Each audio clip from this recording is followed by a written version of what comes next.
dédommagé matériellement d'un enfant supplémentaire. Donc on cherchait une pension. Et on ne trouvait pas de pension parce que je n'étais pas allé à l'école. Et puis la plupart des pensions ne commençaient à fonctionner qu'avec des élèves qui étaient entrés en sixième. Donc on ne trouvait pas. Et puis il pleuvait ce jour-là. Nous sommes entrés dans un café à Vaujour, à 25 km de Paris. Et il y avait là une femme au comptoir qui attendait elle aussi que la pluie cesse. Et ma tante Lily lui a raconté mon histoire. Et elle a dit pourquoi ne pas l'inscrire à l'école communale de Vaujour. Il pourrait très bien loger chez nous. Alors je me suis retrouvé chez cette famille de retraités. Elle était une ancienne employée de mairie. Lui était un douanier à la retraite. Ils habitaient un petit pavillon de banlieue en Meulière, très petit. Il y avait 3 chambres.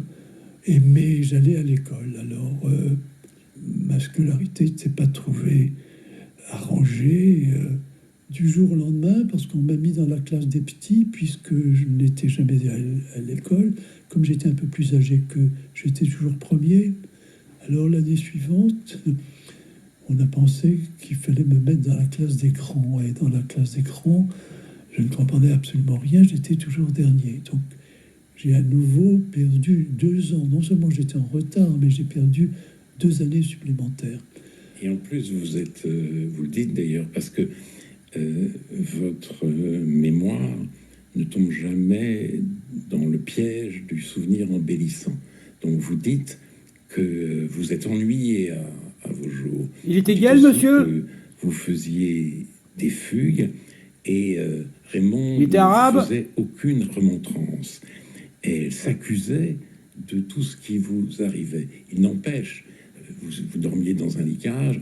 Ce n'est On a pas dû l'insulter. un souvenir idyllique que vous avez de cette période. Il avait de l'amour, tu crois? Raymond, et en même temps, c'était pas l'idylle. Oui. Marcel Cohen. Oui, c'était dur parce que autant je me sentais... Il était juif? Avec Annette, que j'avais vue chez Dis-moi, Abdel. Pendant des années, enfin pendant ma petite enfance, autant chez Raymond, c'était un autre... Elle était française? Ronde?